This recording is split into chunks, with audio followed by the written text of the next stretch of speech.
SCHIZOPHRENIA।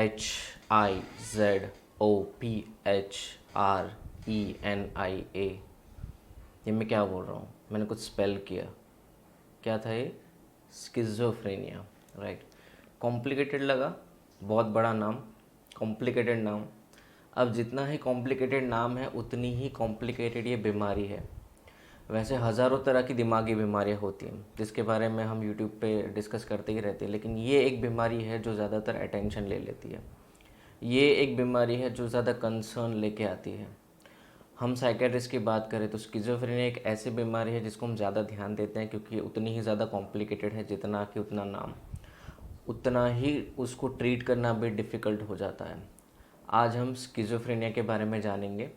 Schizophrenia क्या है, उसके कॉजेज़ क्या हैं, वो कितना ज़्यादा फैला हुआ है, उसके सिम्टम्स क्या होते हैं, इसके बारे में थोड़ा जानने की कोशिश करेंगे। मैं हूं डॉक्टर प्रशांत गोहिल, दिमाग का डॉक्टर, साइकेट्रिस्ट। आज बात करेंगे स्किज़ोफ्रेनिया के बारे में।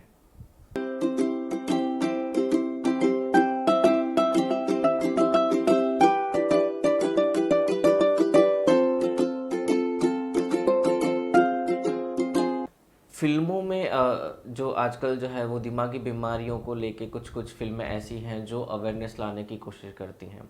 स्किज़ोफ्रेनिया को लेके वैसे ज़्यादातर मूवीज़ बनी नहीं हुई हैं, लेकिन अगर हिंदी फिल्म इंडस्ट्री की बात करी जाए तो कुछ फिल्में थी, जैसे कि वो लम्हे, कार्तिक कॉलिंग कार्तिक। एक इंग्लिश मूवी भी याद आ रही है, ब्यूटीफुल माइंड, जो 2001 में आई थी। तो ऐसी कुछ भी मूवीज़ थी जिन्होंने स्किज़ोफ्रेनिया को लेके ज़्यादा अवेयरनेस क्रिएट करने की कोशिश करी, लोगों तक संदेश पहुंचाने की कोशिश करी कि ये चीज़ क्या है ना। क्योंकि ज़्यादातर लोग इस चीज़ के बारे में जानते नहीं हैं। तो वो क्या करते हैं कि किसी दूसरे डॉक्टर के पास चले जाएंगे, या फिर वो जो तंत्र मंत्र करने वाले लोग होते हैं उनके पास लेके चले जाएंगे। लेकिन जब सारी चीज़ें फेल हो जाएंगी तब कोई भला मानुस उनको एडवाइस करेगा कि भाई दिमाग के डॉक्टर के पास ले जाओ, साइकेट्रिस्ट के पास ले जाओ, तब इस चीज़ का ट्रीटमेंट हो सकेगा। तब वो हमारे पास आते हैं, लेकिन वहाँ तक बहुत ज़्यादा देर हो चुकी होती है। स्किज़ोफ्रेनिया एक ऐसी बीमारी है कि अगर उसमें लेट किया जाए तो बहुत दिक्कत आ सकती है। वो रास्ते में आप देखते हो ना, वो फटे हुए कपड़े पहने, इतने लंबे लंबे बाल होते हैं, पूरे धूल मिट्टी वाले शरीर होते हैं उनके, अकेले अकेले हंसते रहते हैं। तो वो क्या होता है, वो क्या कभी नॉर्मल इंसान नहीं थे, लेकिन उनको कभी ट्रीटमेंट नहीं मिला तो उनकी ऐसी हालत हो गई। तो वो स्किज़ोफ्रेनिया वाले लोग हैं जो राइट टाइम पे ट्रीटमेंट नहीं ले पाते, या तो फैमिली मेम्बर्स उनको ट्रीटमेंट नहीं देते, या तो वो खुद से ट्रीटमेंट नहीं ले पाते, तो उनकी ऐसी हालत हो जाती है। ठीक है, तो इन सब चीज़ों को थोड़ा सीरियसली लेना चाहिए हमें, इन सब चीज़ों के बारे में बात करनी चाहिए, खुल के उसको डिस्कस करना चाहिए। अब स्किज़ोफ्रेनिया है, उसका प्रेविलेंस हम देखें तो वर्ल्ड वाइड कितने 2 करोड़ लोग हैं, 20 मिलियंस लोग हैं जो सफ़र कर रहे हैं स्किज़ोफ्रेनिया से। ये कोई छोटा नंबर नहीं है, बहुत बड़ा नंबर है। ठीक है, तो बहुत सारे ऐसे लोग हैं जो स्किज़ोफ्रेनिया से लेके पीड़ित हैं, लेकिन उनमें से बहुत सारे लोग अनडायग्नोज रह जाते हैं, क्योंकि उनको प्रॉपर एडवाइस नहीं मिलती, डॉक्टर से कंसल्ट नहीं करते, साइकेट्रिस्ट के पास जाने में उनको मतलब कठिनाई लगती है। तो इन सब चीज़ों के बारे में आपको थोड़ा बहुत ध्यान देना चाहिए। अब इसके कॉजेज़ के बारे में देखते हैं कि स्किज़ोफ्रेनिया किन लोगों को हो सकता है, या फिर उसके पीछे के रीज़न क्या हो सकते हैं। तो ज़्यादातर देखा गया है कि जेनेटिक जो कॉज होता है वो ज़्यादा कंट्रीब्यूट करता है, कि आपके फैमिली मेम्बर्स में रन कर रहा हो स्किज़ोफ्रेनिया, दादा पर दादा, आंट या अंकल में से किसी को रहा हो, तो हो सकता है कि आपको स्किज़ोफ्रेनिया हो सके।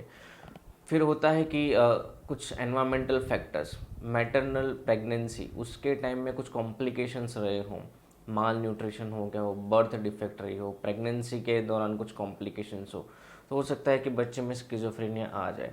सोशो एनवायरमेंटल फैक्टर्स, कोई ड्रग एडिक्ट हो, कोई साइको एक्टिव सब्सटेंसेस अगर बहुत जल्दी बच्चा है या फिर एडोलेसेंट एज में ऐसे ड्रग्स कंज्यूम करता है, तो आगे चल के उसको स्किज़ोफ्रेनिया बीमारी हो सकती है।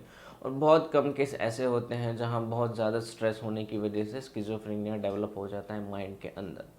तो ये कुछ कॉजेज़ थे जिसकी वजह से स्किज़ोफ्रेनिया होता है ना। उसके एग्जैक्टली हम जान नहीं सकते कि अच्छा इस इंसान में इस चीज़ की वजह से स्किज़ोफ्रेनिया हुआ होगा। हाँ, लेकिन उसको डायग्नोस हम डेफिनेटली कर सकते हैं, और अगर बहुत जल्दी डायग्नोस हो गया तो उसको ट्रीट भी हम आसानी से कर सकते हैं। ठीक है, ब्रेन में कुछ न्यूरोकेमिकल चेंजेस होते हैं ना, वो केमिकल लोचा जिसको कहते हैं, ग्लूटामेट हो गया, एपिनेफ्रिन नॉरएपिनेफ्रिन हो गया, डोपामिन हो गया। तो ये कुछ न्यूरोकेमिकल्स होते हैं ब्रेन में जो इम्बैलेंस हो जाते हैं, जिनको बैलेंस में लाना बहुत ज़्यादा ज़रूरी होता है। तो अगर बहुत लंबे टाइम तक वो मिसबैलेंस में रहेंगे तो ये बीमारी डेवलप हो जाएगी, ठीक है। सो ये कुछ कॉजेज़ हो गए स्किज़ोफ्रेनिया को लेकर। अब हम जानने की कोशिश करेंगे कि स्किज़ोफ्रेनिया के सिम्टम्स क्या होते हैं। तो उनको 3 कैटेगरी में मोस्टली हम लोग डालते हैं। एक होता है पॉजिटिव सिम्टम्स, दूसरे होता है नेगेटिव सिम्टम्स, तीसरे होते हैं कॉग्निटिव सिम्टम्स।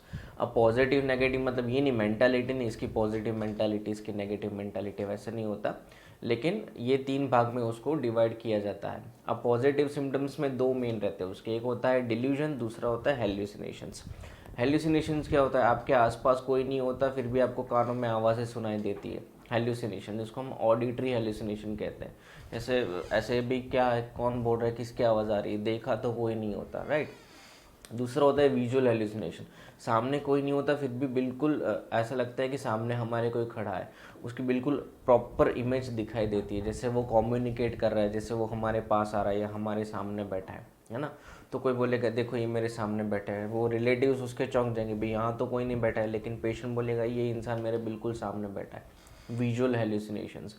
कुछ कुछ केस में क्या होता है कि दूसरे तरह के हेल्यूसिनेशंस भी होते हैं, ठीक है। जैसे उनको लगता है किसी ने हमको टच कर दिया, उनको लगता है कोई स्मेल आ रही है मुझे, ऑल्फैक्टरी हेल्यूसिनेशंस, ठीक है।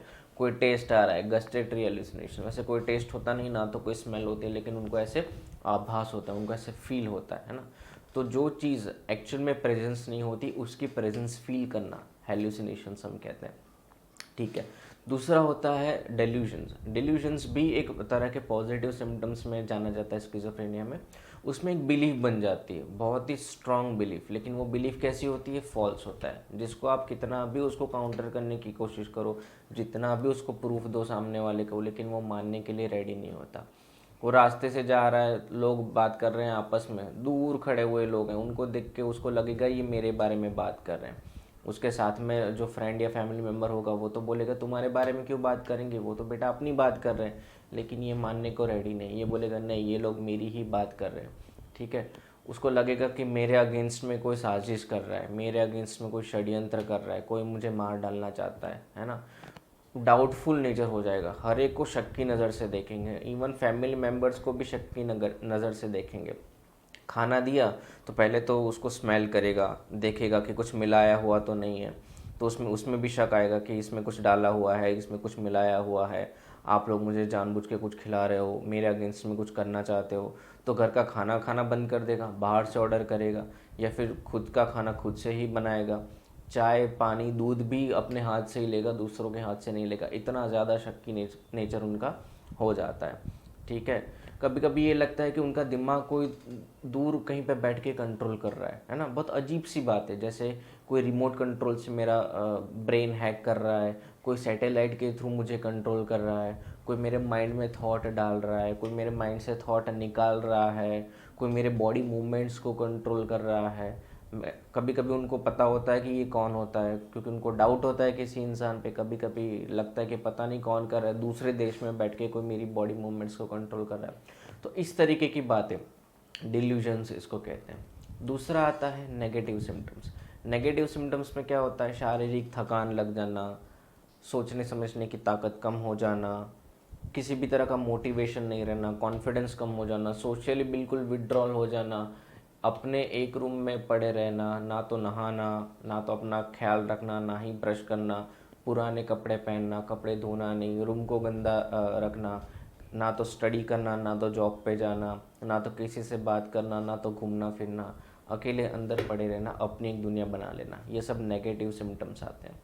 तीसरे होते हैं कॉग्निटिव सिम्टम्स। उसमें क्या होता है कि सोचने की ताकत कम हो जाती है, प्रॉब्लम सॉल्विंग स्किल्स कम हो जाती हैं, कोपिंग मैकेनिज्म उनकी पूरी तरह से डिस्टॉर्ट हो जाती है। सो पहले जो अच्छे से कोई भी परेशानी आए उसको सॉल्व कर लेते थे, अब नहीं कर पाएंगे। अगर आप उनको बोलो कि यार मेरे को ये दिक्कत है मैं क्या करूँ, तो कोई एडवाइस नहीं दे पाएंगे, ठीक है। तो जो सोचने की ताकत होती है, जो कॉग्निटिव स्किल्स होती है, वो उनकी ख़राब हो जाती है। तो बेसिकली ये 3 तरीके के सिम्टम्स देखे जाते हैं। अब ये बीमारी के बारे में ये कहा जाता है कि इसको क्योर नहीं कर सकते, हाँ, लेकिन इसको कंट्रोल कर सकते हो। It's not curable but it's controllable. Schizophrenia से पीड़ित कोई भी इंसान ऐसा नहीं कि नॉर्मल लाइफ नहीं जी सकता, जीते हैं, हमारे बहुत सारे पेशेंट जो बिल्कुल स्टेबल लाइफ जीते, लेकिन सिर्फ एक ही चीज़ है कि उनको मेडिसिन लेनी पड़ती है। जहाँ मेडिसिन हमने कम करी या बंद करने की कोशिश करी तो ज़्यादातर केस में देखा जाता है कि पेशेंट रिलैप्स कर जाते हैं।